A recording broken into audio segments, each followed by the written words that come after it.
And the answer I come to is effectively that it's good for all of us, whether or not we believe in God, that it's important for our society as a whole, but it's also important for each of us as individuals. And the reason for this is that it helps us as individuals to answer the big questions in life freely. No mai, haere mai. Welcome to the Maxim Institute podcast. I'm Jason, the communications manager here at Maxim. Each week, we pair our latest column with an insightful conversation, taking you behind the scenes of our weekly columns and chatting with the authors to unpack the research, ideas, and discussions that shape their work. Get ready to dig into the latest topic.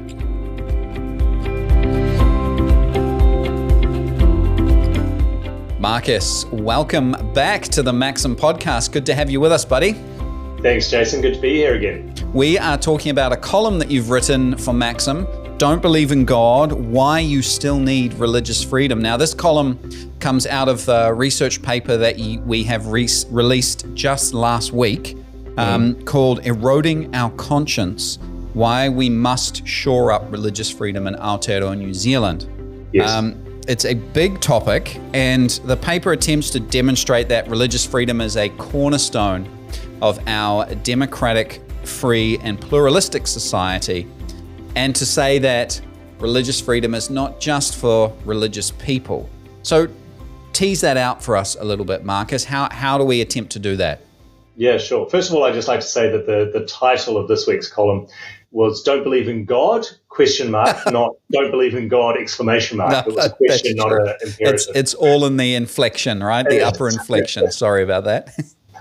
It's quite a different column, that other one. So it's a big topic, as you say, Jace, the importance of religious freedom.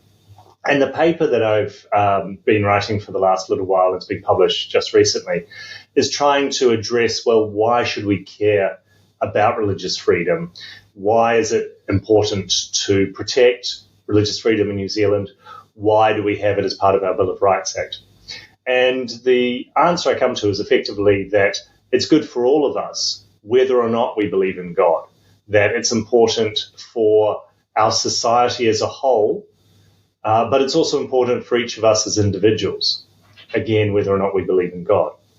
And the reason for this is that it helps us as individuals to answer the big questions in life freely, or at least to have the opportunity to ask these big questions, because, of course, we may not choose to. There's plenty of people who go through life without ever asking, why am I here and what's the meaning of life? Mm-hmm. But if you do have that existential crisis, then you should be able to live in a society, or you should live in a society, in which the opportunity to ask those questions and to receive answers from people who are religious, of whatever. And I guess from a variety of religious perspectives as well, not just from some one particular dogma or viewpoint, but to explore freely and openly those different answers. And this is important for atheists as well. It's not just for religious people to hone their religious arguments, but also for atheists to test their answers to the life's big questions, to perhaps strengthen their own arguments, say, oh, no, actually, I'm quite happy that the religious arguments don't hold any water for me, or potentially to change.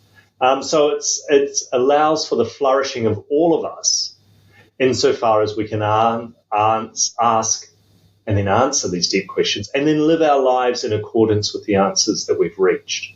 So it's not. So in some ways as well, it's not just an internal disposition. There is an externality to it, in that you are free to believe whatever you come to from this exploration of this kind of marketplace of religious ideas, if you will, and then you're free to live out the practical implications of that, whether that's going to a temple, a mosque, a church, practicing particular dietary requirements and things like that. So that's really interesting, because I think most people would assume that freedom of religion is the freedom to believe whatever you want, but not necessarily to act on that belief.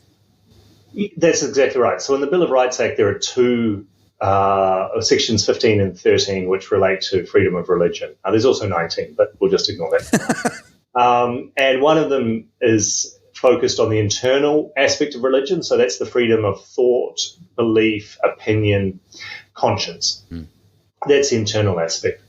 And some argue actually that this is completely irrelevant because the government can't do anything to your internal thoughts or beliefs. Can't they, though? Well, yeah, exactly. I don't think that's true. Yes. But probably the more obvious manifestation of the government interfering with religious freedom of religion is when they interfere with the manifestation of belief, which is also protected. So that's the freedom to worship. That's the freedom to get together with your co-religionists. That's the freedom to seek teaching from religious leaders. That's the freedom to start up religious charities, to start up religious societies, to start up religious schools.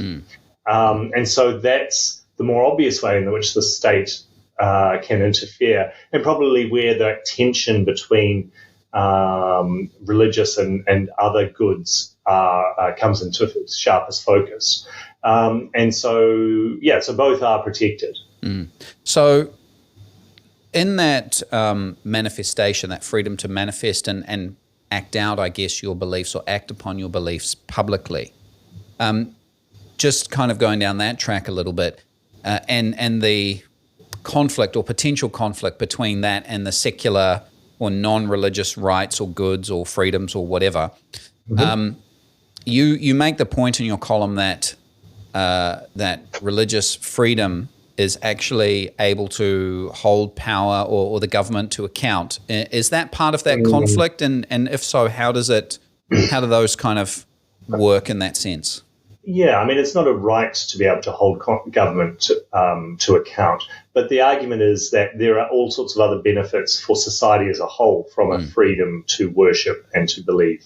And those goods include the fact that religiously free societies are less prone to violence, less prone to persecution of minorities. They are they're more likely to be economically vibrant, but also they more likely to have this extra layer of institutions lying between the individual and the state, and institutions which demand loyalty separate from the state. Yes. And therefore they provide, if you like, a protection against an overweening or overbearing state. That it's harder to be an authoritarian government when you have people with a loyalty to something else than the government, something that they see as higher than the government. It's why authoritarian regimes tend to crack down on religious belief or organized religious belief, because it is a threat to their power. Or even you'll see some states that are single religion states and they don't tolerate any outside other forms of religion, so that they have the official way that they can control it, because it's I guess what you're saying is it's more the freedom to explore the ideas and live those out that's the danger, because as you say, then there's a loyalty to something above the state, something that actually the state might say this, but my belief says this, and I'm actually more wedded to my belief than I am to the state, and so I will be civilly disobedient in some ways. Sure, or go to prison, or suffer martyrdom potentially. Yes, if it reaches that far. That's exactly right. That is, though, also a protection. So that's a conflict with the state, but it's also a protection against an authoritarian government, in that it's harder for a government to take everyone's loyalties in all manner areas of life if people have a strong attachment to a religion. That's where the Bill of Rights Act then comes in to try and solve these disputes between, as I mentioned in the paper, incommensurate goods. So one of the examples I use is the dispute between animal rights activists and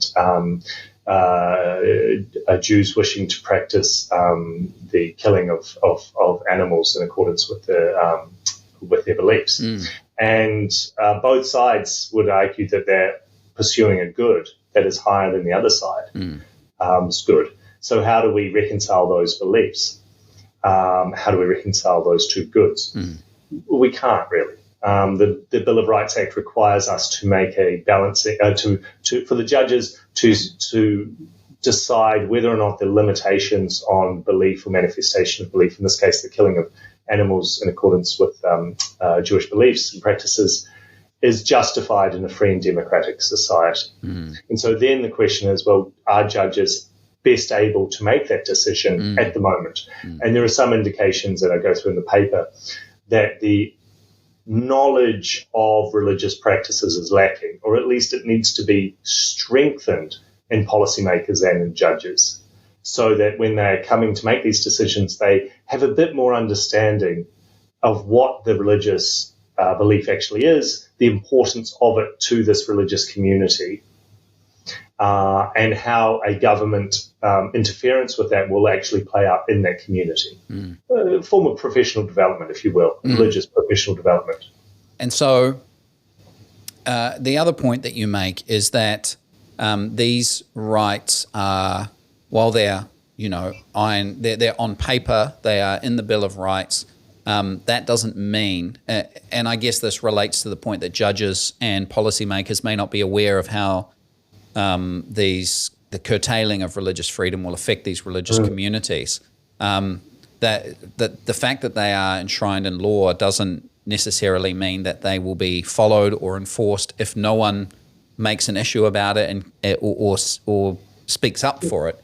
And I guess part of your writing of this paper and this column and doing this podcast is to kind of encourage people to do that, because if we don't care about it, the rights won't be around for very long.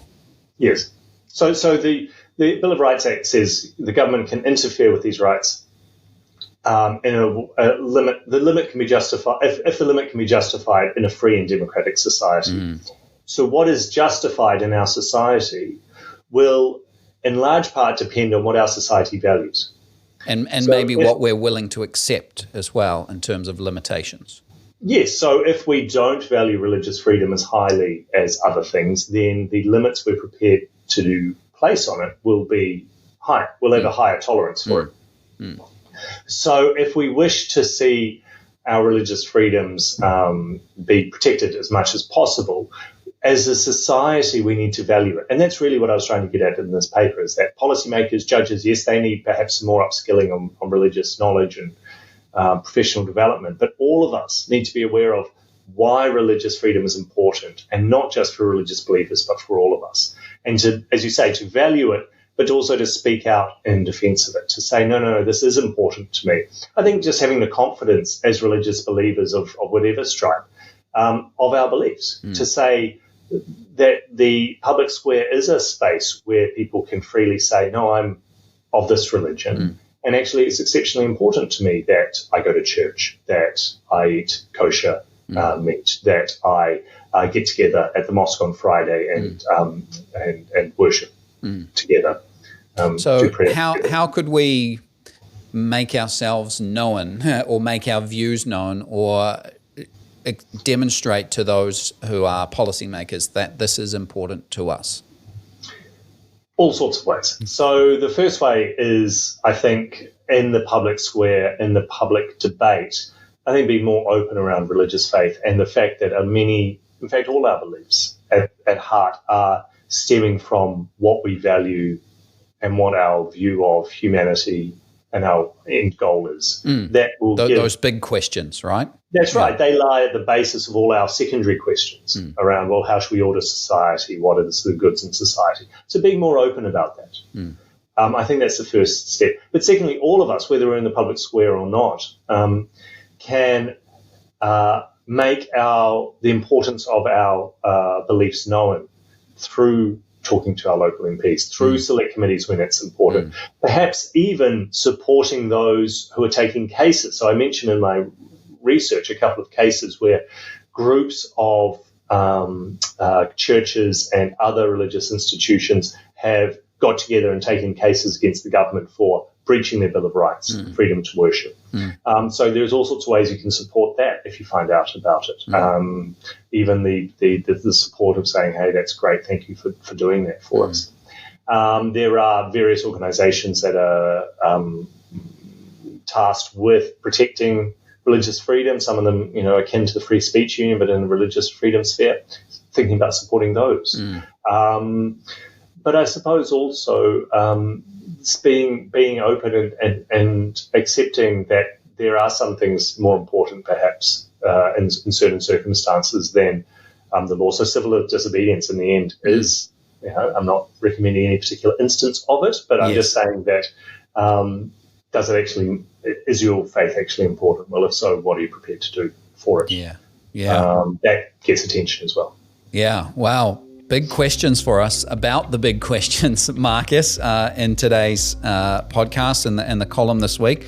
Thank you for being with us. Thank you for writing this important research and bringing it to our attention and encouraging us to speak up. And so hopefully we'll see more people being more transparent about how their faith is undergirding their reason and the reasoning that they have, and speaking to their MPs and speaking up for this important right, which seems to be cornerstone for many of our other rights. So thanks for being with us, Marcus. No, thanks, Jace, for having me.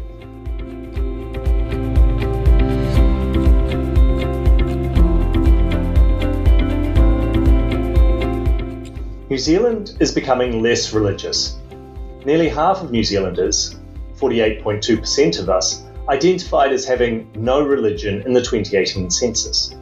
And while Christianity remains the largest group, our society is increasingly secular and pluralistic.